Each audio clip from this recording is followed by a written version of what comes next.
Hello and welcome. This is Social Studies, Voices from Across America. I'm Bill Wood. And I'm Peter Goldsmith. Our special guest today is Jeffrey Mark Deskovic. Jeff, welcome to Social Studies, Voices Across America. Thank you. Thanks for having me.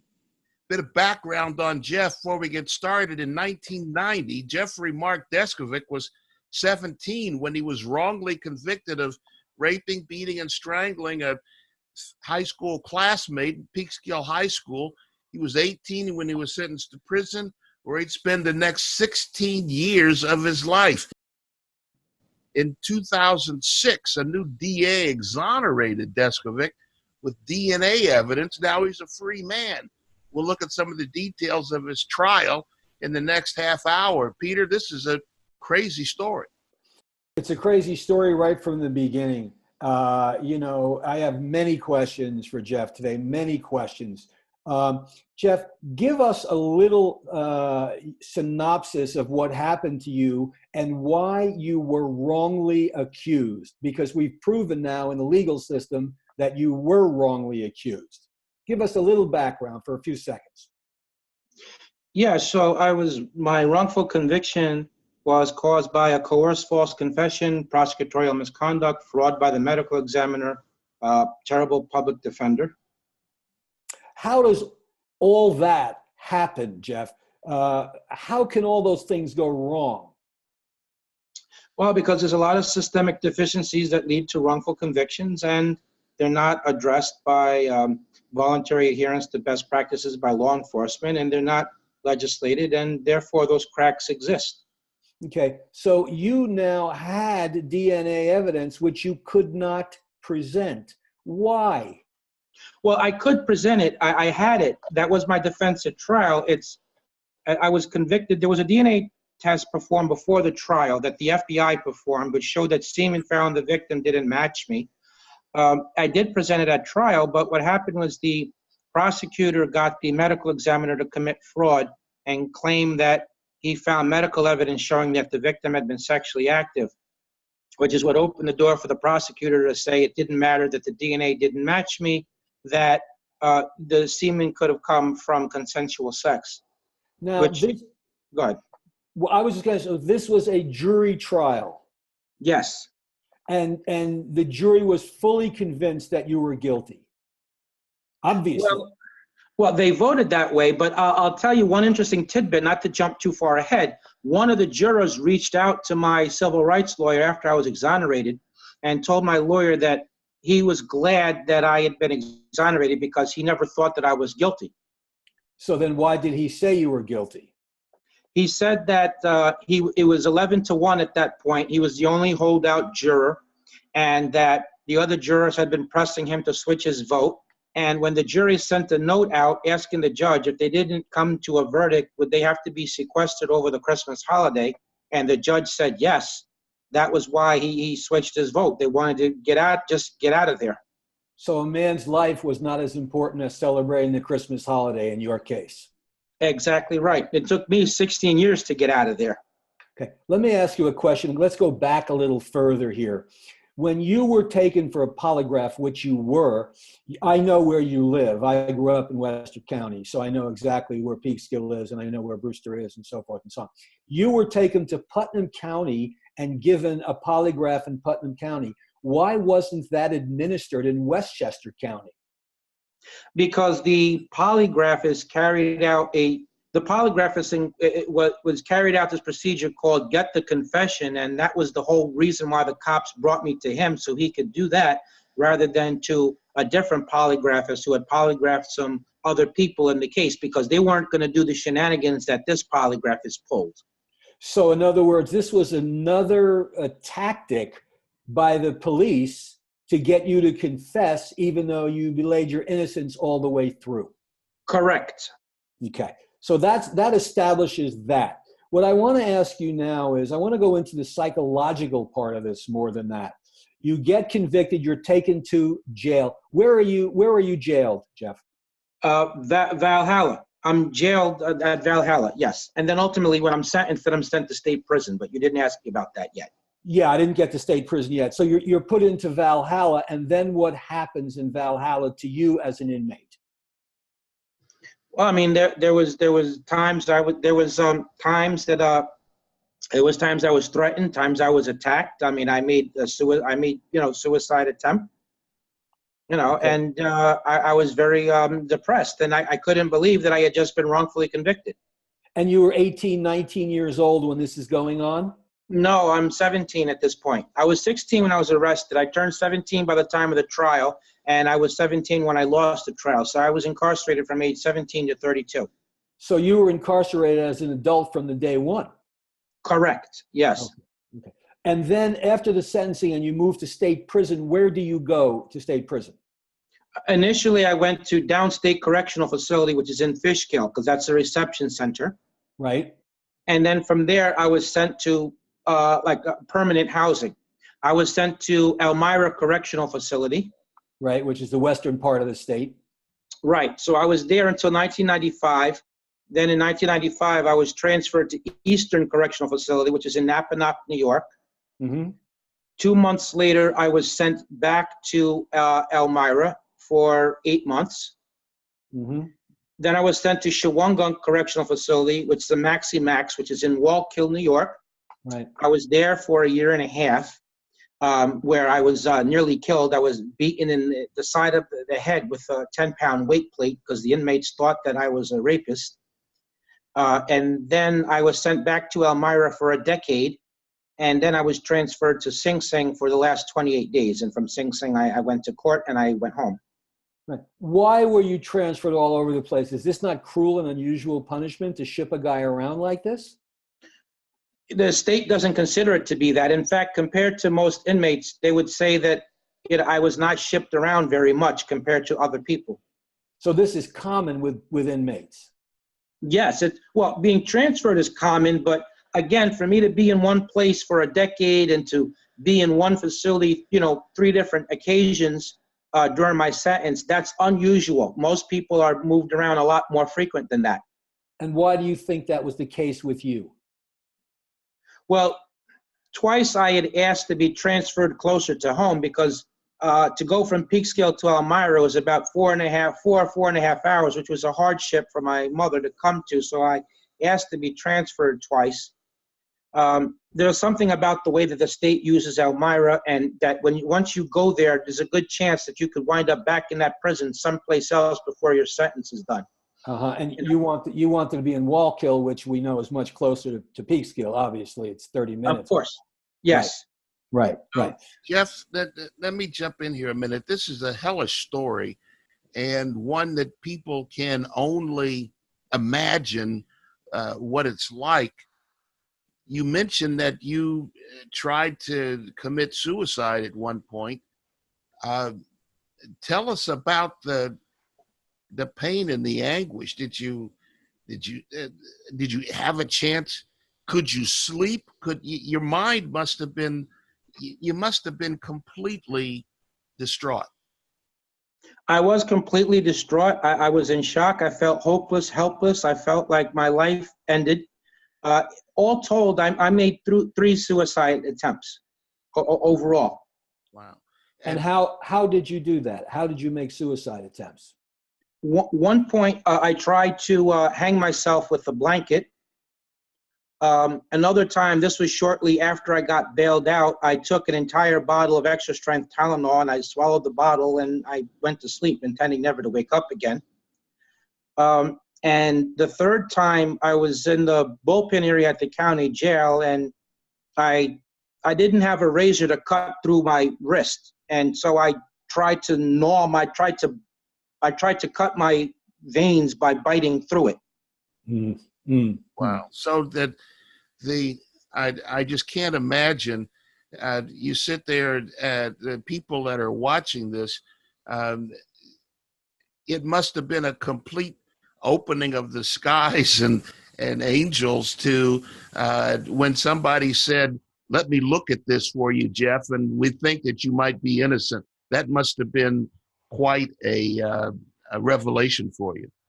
Yes, it was.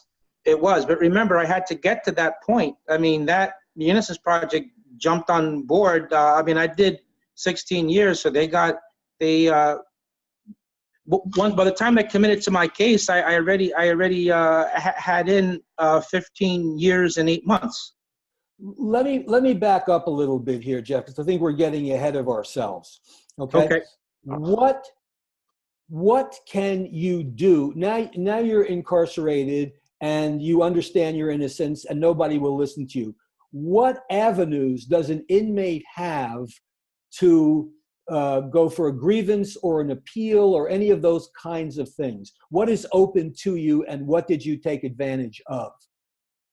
All right, so first of all, the state gives you a lawyer to handle your state appeals.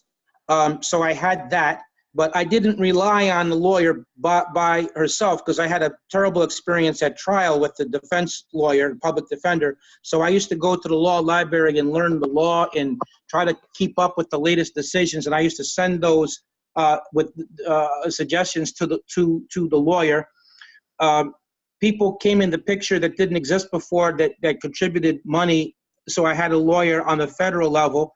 I wrote a letter to a lawyer who, Eleanor Jackson Peel, who had exonerated somebody else based on DNA, and she got my case assigned to her. So that's what took me through the other 3 appeals. And along the way, I wrote lots of letters to law firms, reporters, nonprofit organizations, you name it. It's people could help me directly or indirectly. I wrote the letter and I took a chance. Right. And how did you then get involved with the Innocence Project? Tell us a little bit about, some people may not know what the Innocence Project is. Tell us a little bit about it and how you got involved with them. The Innocence Project is a nonprofit organization based out of Manhattan that works to free wrongfully convicted prisoners nationally in those cases in which DNA testing could demonstrate innocence. Only DNA testing? Is that the only cases they'll take? Yes. And DNA is only available in 5 to 12% of all serious felony cases. Okay. So I got involved with them because one of the letters, so when my appeals were over, which was in 2001, by that point I already had 11 years in wrongfully. So because my appeals were over, I didn't have a lawyer anymore. And so I wrote letters for 4 years trying to find legal representation, hoping that the lawyer and an investigator could find some unknown evidence of innocence, without which I was permanently locked out of the courthouse. So one of my letters I wrote to a book author in care of the publishing company, but someone at that company instead sent the letter to investigator Claudia Whitman. And when I told her that the DNA didn't match me and I offered to send legal documents to prove it, that really woke her up. And she believed in my innocence, and she told me to write the Innocence Project a second time, and she lobbied them from outside the organization, and she got other respected legal entities to do that too. Okay, so what changed where your first trial, they said the DNA is invalid because the woman may have slept around or with other people, so therefore it doesn't matter. What now changes 15 years later? The DNA database was invented. And so we were able to go from saying that the DNA wasn't me to being able to say that where the semen came from. We were able to say who it came from. Aha. Go ahead. And then confronted with that evidence, this person, Stephen Cunningham, who had killed a second victim 3.5 years later, he then confessed to killing the victim in my case, confronted with that DNA. Tell me what a day in prison was like for you, worrying about what you're going to do with the rest of your life. I would describe it as a nonstop obstacle course featuring the guards, the prisoners, and the civilians, all as obstacles to the main goal, which was to try to overturn the conviction and regain my freedom. It was not only an external battle as against the district attorney's office and to some extent the courts, but it was also internal. I mean, I had to fight off feelings of hopelessness, helplessness, thoughts of suicide, wanting to give up. I didn't have the luxury of losing my mind, although I wanted to. Yeah, that's what I was asking you. We all know, or we've all heard, the physical threats and the physical violence which occurs in prison. But we never talk about the psychological things which happen to a man. For a guy like you to be arrested as a young kid 16, 17 years old. Now you're in prison, perhaps for the rest of your life. What's going on in your mind every day? I was worried. First of all, I was always in the back of my mind that somebody may kill me in here. That's number one. Number two, I was very, it was never clear to me I was going to be exonerated. I mean, I lived from appeal to appeal. You hope that that's what's going to happen, but then, it's a depressing moment when you lose. And when my appeals were over, I mean, that was the last part of the sentence was even the hardest from me because the appeals were over. Nobody answered my letters for 4 years. And then I got turned down for parole. So at that point, I felt pretty confident I was going to die in prison for a crime I didn't commit. Why were you turned down for parole? Largely because of the fact that I didn't express remorse and take responsibility, but I instead asserted my innocence. And I referenced the DNA and I cited it, the legal document, but they didn't want to hear that. So their ruling was parole denied, and do they give you another parole date some years down the line, or is that it? Yes. For you? No, they told me reappear in 2 years. Okay, so you had the probability, but you'd have to come up with either being extremely remorseful for a crime you didn't do, or some new unforeseen evidence to even get them to think about it. Yeah, correct. Okay. So did you become what we call a jailhouse lawyer? Yes. And tell me how that works.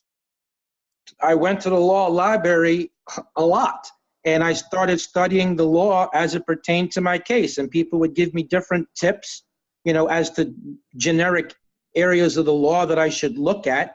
But the trick of it is I had to ask for help without really asking for help, because I didn't want anyone to get so curious that they'd want to know what were the charges I was inside for, because that could motivate them to try to kill me or to tell somebody else and that would then try to assault me. Okay, you've mentioned try to kill you and assault you more than once in our conversation. Tell me why you keep bringing that up. Not that it isn't true, I'm sure it is, but tell me why. Because there's a vigilante mentality towards anybody who's been convicted of a sex offense. That's why.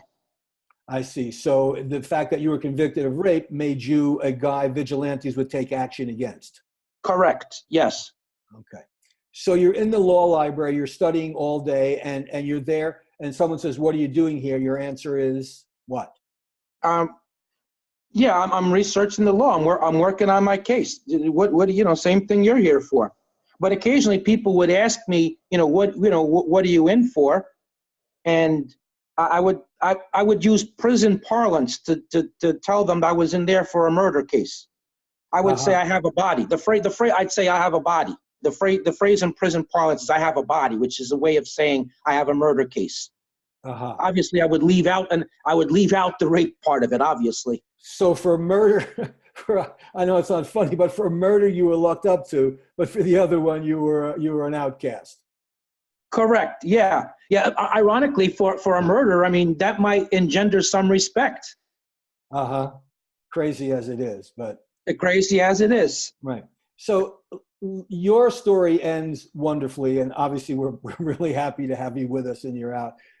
Sure. And I bet you're even happier. But yes, sir. Yes, sir. So tell me, when you hear the words that you are now free, that your verdict is overturned, what goes on in your mind? What happens to you? How do you flip, in other words? Yeah, I got up to walk out, and then everything hit me like a ton of bricks, and the moment was too much, and so I just sat down, and my head was spinning, and I hear voices fading in and out, and it took me about a half hour before I was ready to get up and leave. Right, and where were you when this occurred? Give us a visual picture of where this was and how it happened. I was in the courthouse, but I believe that the more relevant thing to tell you is the day before that, when I was in the visiting room, my lawyer came up to see me on a surprise visit. And first he told me that the items have been tested. And I said, well, what do you mean? They're not supposed to be tested for another month. And she said, no, well, the DA pulled strings and got the items tested ahead of time. And that threw me off. And then she said, it matched the actual perpetrator. You're going home tomorrow. Gee. And I said, no, I'm not. And she said, yes, I am. And we went back and forth 3 times. It took me I had the 3 hours of mental paralysis before I was willing to finally accept that I was going home. And what brought that home to me is when she told me, look, the visit's almost over. I got to get your clothing sizes, your shoe sizes.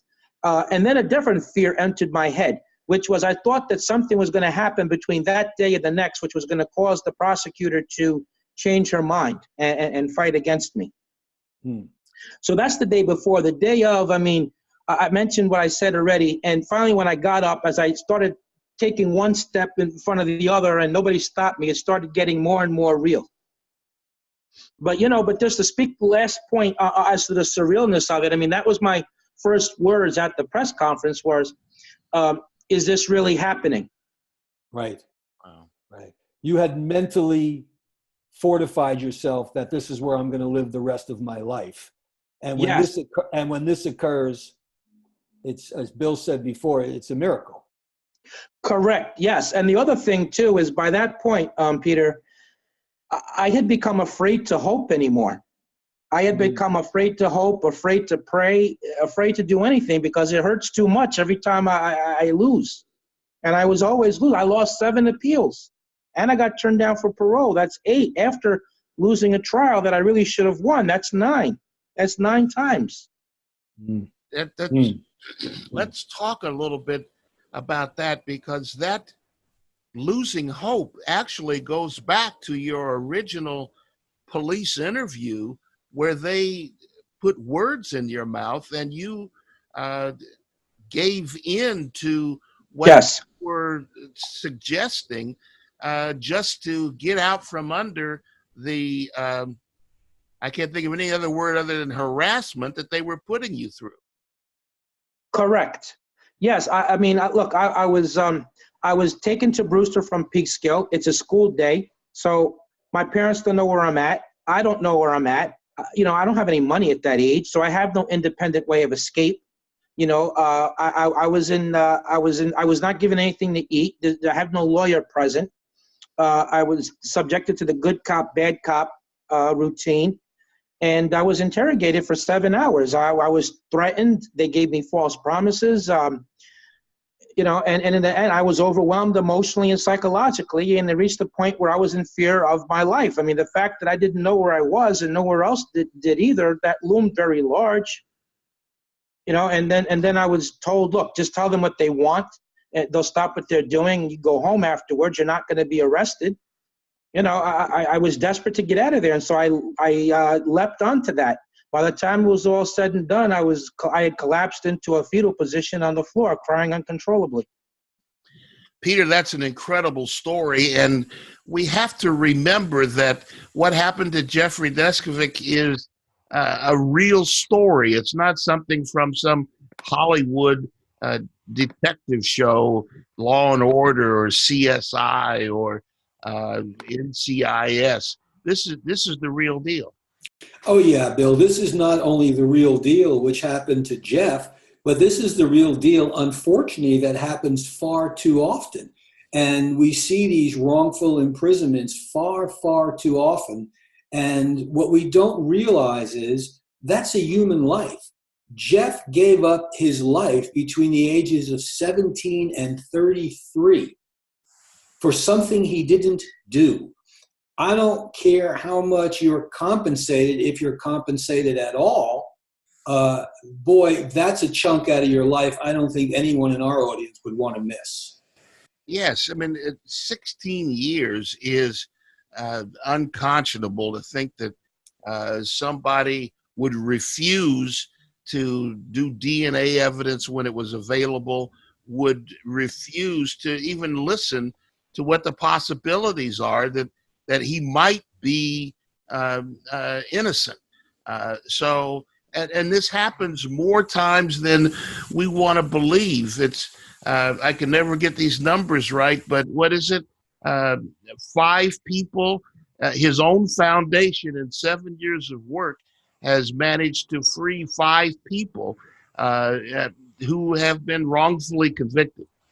Absolutely, Bill. And these people who have been wrongfully convicted were serving life sentences for murder. some of them in jail over 20 years. Yeah, and that's just one foundation. The Innocence Project that helped him has stories like this over and over and over again.